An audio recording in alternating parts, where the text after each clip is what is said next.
आज्ञा नमस्कार। बद्य जीवन यूट्यूब चैनल पहला वीडियो रे आपण मन को स्वागत करछे। मुई बद्य जोगेश्वर दास।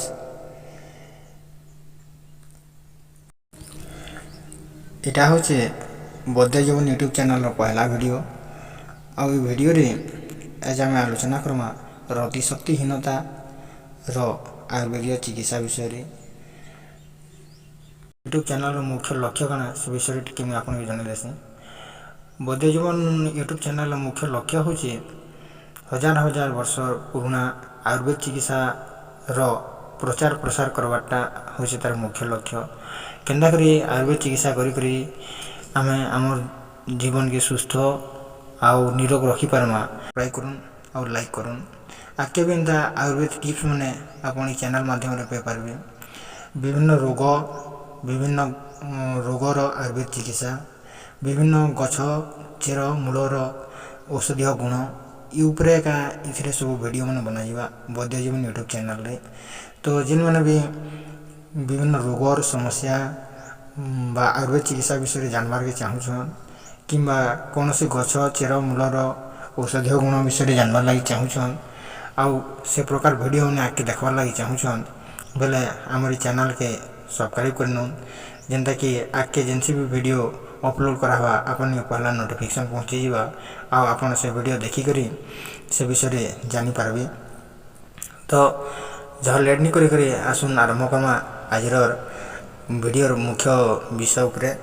आजर मुख्य लक्ष्य तो आपन जानि सारिछन आगरो फिर भी कहि दोछे रति शक्तिहीनता रो आयुर्वेदीय चिकित्सा उपरे आज आम आलोचना करमा। तो पहला आसुन जानवा ये रति शक्तिहीनता कहाँ लगे हेसी। रति शक्तिहीनता हबार मुख्य कारण माने केतेरा मुई आपने बतै दोछे। पहला एटा जानू पहला होचे शारीरिक दुर्बलता। केनसी भी कारण लगी जदि आम शरीर दुर्बल रहला जेंता कि केनसी रोग रु आगर पड़ीछन कि केनसी मेडिसिन बेसी खाई देछन किंबा आ मानसिक चाप रहुची इ प्रकार जदि समस्या आपन को लागि रहुची आ शारीरिक जदि दुर्बलता लागि रहुची तो से जगह रे भी आम रति शक्तिहीनता देखा जाय पारसी।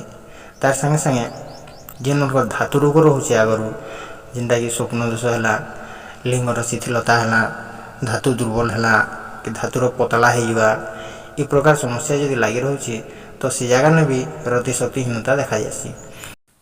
आउ इथिर और गोटे मुख्य कारण जदि कहमा बेले हमर हस्तमैथुन जेन माने हस्तमैथुन करूछन तो सेमनकर पक्षे एटा बेसी हवार के देखबार के मिलसी। हस्तमैथुन करुवा लोकटा रति शक्तिहीनता हवार गोटे स्वाभाविक है सेमनकर लागि एटा बहुत ही थिसी। एटा तो रति शक्तिहीनता हवार मुख्य केतेरा कारण विषय जानना। एथर आसुन जानवा एदार चिकित्सा केनता के करा जी परबा आ आयुर्वेद रे एदार चिकित्सा विषय काना लिखा जाइछे। पहला चिकित्सा विषय जानवा आसुन। पहला चिकित्सा हिसाब से आपन करि परबे पान जेना हम खाउछन पान पुतर संगे आपन तुलसी मंजी मिसै करी जदि खाउछन प्रत्येक दिन गोटे गोटे पान खाउछन आउ से तुलसी मंजी मिसौछन से पान खाइबार द्वारा रति शक्ति वृद्धि होइथिसी आउ 7 घड़ी जाए बीर्य स्खलित है नहीं थे।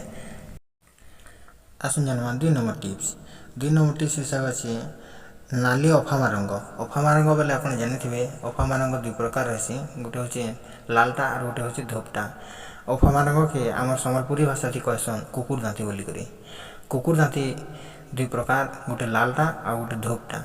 तो ये आगे आप लाल कुकुर दाँती की कहुचे आउ तार औषधीय गुण विषय बता जाऊँगी।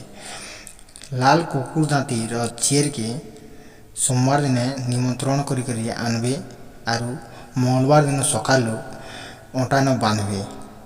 इ प्रकार जदि आप करुछन तो आपन वीर्य स्तंभन हवा आउ जल्दी नहीं सरेन। नंबर 3 कनियर चेर।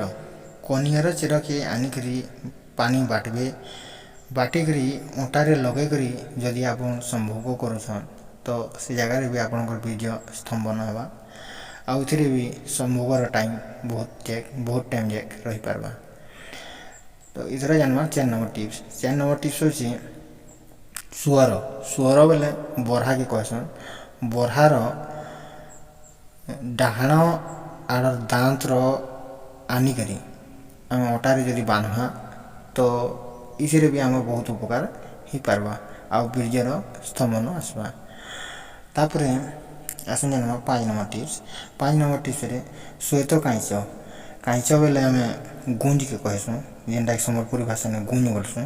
गुंज एटा देखिथिबे गुंज मैंने सबुआड़े थी तो गोटे प्रकार गुंज रही जेनटा कि धूपटा तो ये जगार से धूप गुंज की कह जाए आपन से धूप गुंजर गछर चेर के आनबे आ बाड़ुआ सूतारे बांधिक नाभि मंडल में जदि रखबे तो आपनकर भी वीर्य स्तंभन होगा आउ एथिरे भी बहुत टाइम जाक संभोग करि पारबे।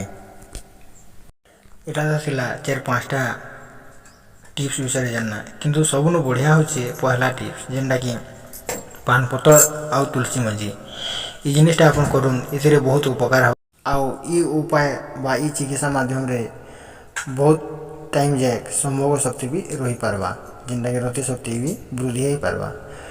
तो आज वीडियो रे एतकी आज वीडियो के इन सारमा हाँ सारवार आगु जदि चैनल के सब्सक्राइब नहीं करी कि आके एंता वीडियो मैंने देखबार के चाहछन बोले चैनल के सब्सक्राइब करन आके जेनसे भी प्रकार वीडियो अपलोड होगा तो आप संगे संगे देखी पारबे। तो आज लगे एतकी जुहार।